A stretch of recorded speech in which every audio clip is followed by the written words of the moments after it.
In this chapter, we're going to be looking at the ways PHP stores and works with data. To begin with, we're going to look at arrays, which will allow us to store a number of values within one array variable. We're going to be looking at numerically indexed arrays, associative arrays, which allow us to give names to each element within the array, and multi-dimensional arrays, effectively arrays of arrays. Then we're going to look at some string manipulation, the ways we can work with strings within PHP. And finally, we're going to look at regular expressions, ways of checking strings against a pattern of numbers, letters, or symbols. So let's start out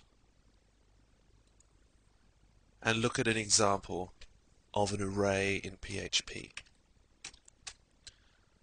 We declare our array the same way as we declare any other variable. In this case, we're going to use an array containing all the names of a pop group, let's say the Beatles.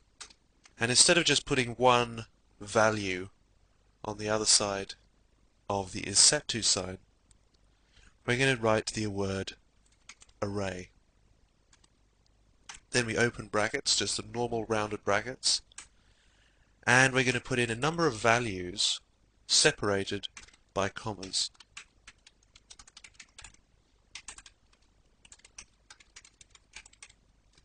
And there are the surnames of the band members. Now, what this command does is it stores all of these values within this array. That way, we can reference each of the values by referring to the array itself and a number. So, this is the first, that's the second, this is the third, that's the fourth.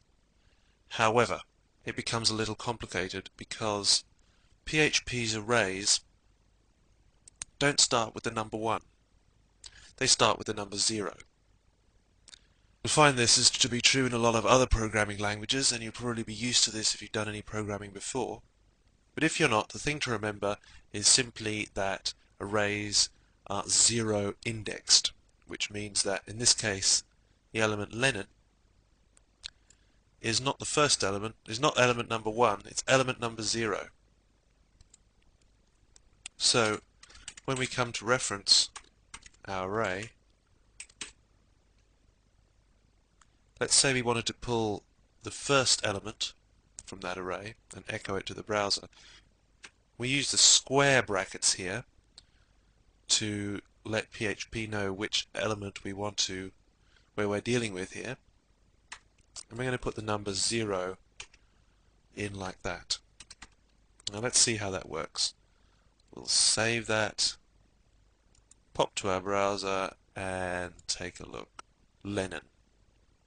So here it interpreted the number 0 and looked at element number 0, which would be Lennon. If we took element number 3,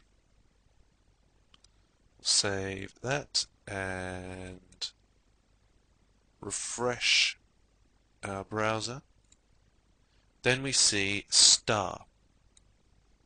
Let's take a look back here. Now we see that star is in the 4th position on the list, but we've said echo Beatles element 3. Now of course the reason for that is if Lennon is 0, then that makes the second item number 1, the third item number 2, and the fourth item number 3. Now that may take a little getting used to, but it will prove to be very useful later, as we'll see, and it's just one of those things in programming that is well worth getting used to.